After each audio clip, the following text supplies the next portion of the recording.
menyelesaikan masalah, malah menimbulkan masalah baru. Apa itu? Bagaimana mungkin Saka Tatal, bagaimana mungkin yang 5 orang lagi akan mengajukan PK?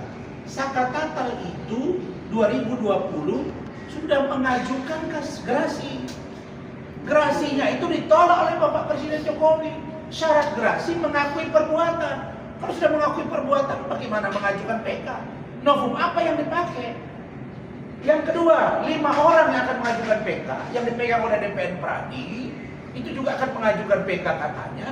Tapi saya ingin beritahu saudara, 2017 mereka sudah mengajukan pra peradilan dan pra peradilan mereka ditolak. Come on, pertanyaannya apakah boleh?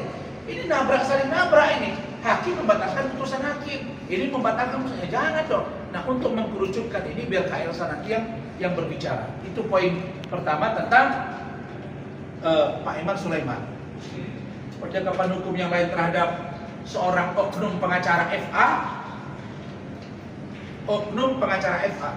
Kami juga dengan Rahmat, dengan Saudara Watfi tadi berdiskusi panjang dengan Kak Elsa atau Bu Elsa. Beliau ini akan memberi kuasa kepada kami, gitu ya? Sudah memberikan kuasa kepada kami untuk 2 hal. Satu, menjelaskan kepada orang yang mendatangi kediaman beliau bahwa beliau tidak melakukan itu. Nanti biar saya akan selesaikan. Yang kedua, kami akan mensomasi terbuka dan menuntut dan melaporkan seorang pengacara berinisial FA terkait dengan dugaan penipuan dan atau penggelapan yang jumlahnya lebih kurang mendekati 50 miliar. Nanti seperti apa gambaran itu biar nanti Bu Elsa juga akan jelaskan. Intinya saya sangat senang dengan sikap tegas dari Ibu Elsa. Beliau sudah berusia sekarang ini hampir 67 tahun dan beliau masih kuat, dan Kak Elsa ini, kalau saya panggil Kak Elsa ini, masih gesit, pikirannya masih sangat tajam. Karena itu saya senang sekali bergandengan dengan beliau. Itu saja dari saya, nanti ditampakkan oleh Rahmat, dan sebelumnya biar Bu Elsa yang akan menyampaikan. Silakan. Terima kasih Mas Man yang terhormat, rekan saya. Siap. Dan teman-teman yang lain. Sebelumnya saya menyampaikan salam hormat dan memberikan supporting dan semangat kepada Polda Jabar untuk tetap semangat bahwa masalah putusan pra peradilan ini adalah suatu koreksi terhadap Polda, bagaimana kita membutuhkan yang kurang. Dan saya tidak menyatakan ada yang salah, dan saya tidak menyatakan ada yang salah, karena ini gorengan pemberitaan, pembentukan image yang sangat tidak bertanggung jawab, ya, dimana dimanfaatkan oleh siapapun, dan perkara ini sangat ditunggangi, sifatnya sangat politis, ya, dan tujuannya kita udah jelas bahwa ini bukan tujuan hukum, nggak ada masalah hukum seperti ini. Saya mengatakan ada 2 hal yang dipersoalkan dalam pra peradilan ini, ya. 2 hal itu adalah masalah formalitas dari prosiding penangkapan dan penanganan perkara Peggy Setiawan, dan kemudian suatu persoalan di mana apakah Peggy Setiawan itu sama dengan Peron, ya, itu aja. Jadi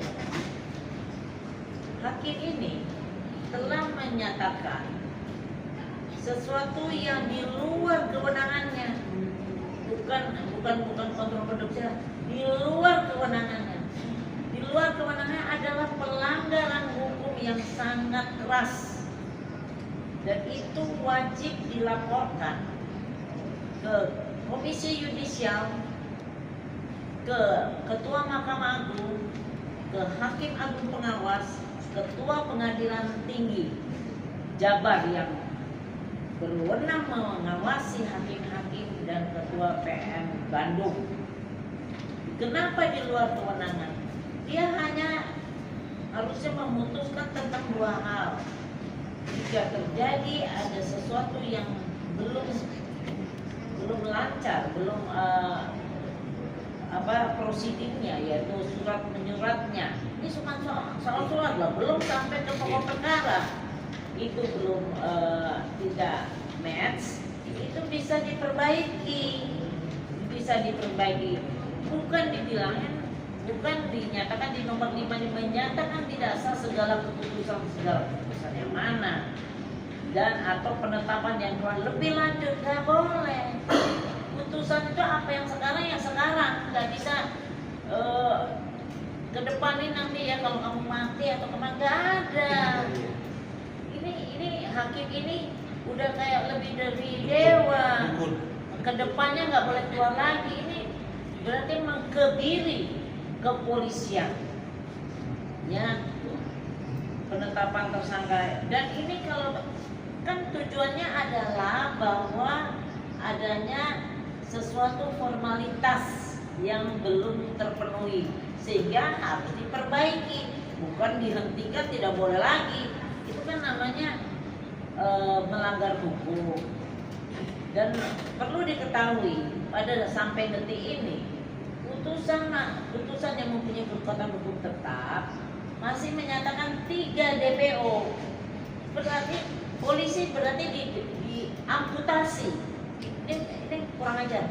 Diamputasi di mana tidak boleh melakukan suatu penyidikan.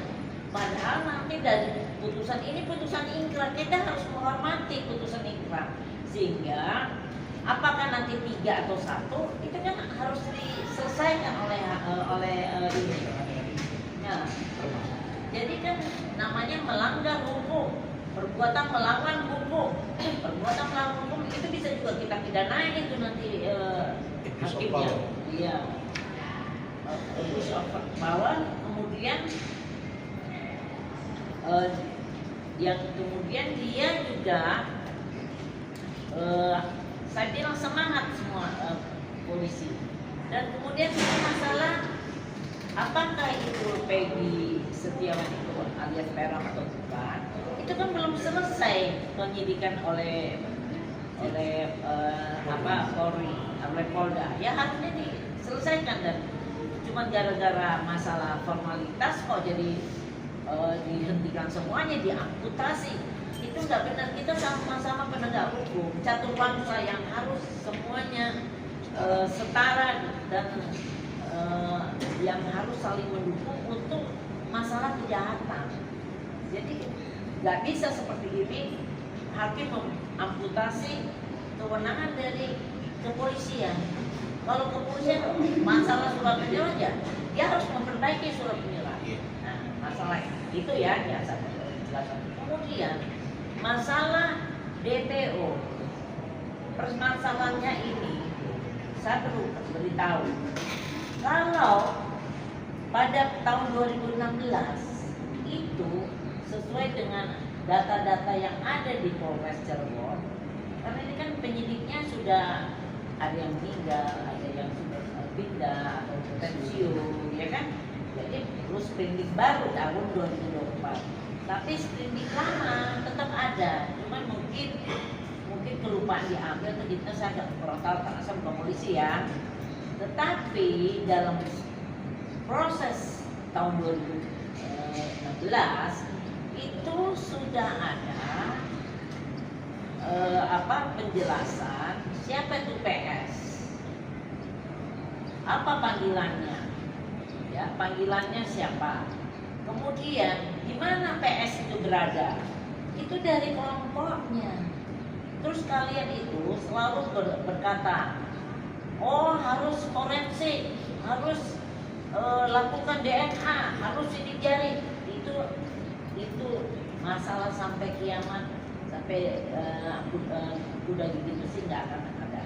Karena begitu lihainya pembunuh ini, begitu lihainya penjahat ini, orang yang dibunuh dengan penyiksaan ini dilakukan seolah-olah terjadi kecelakaan,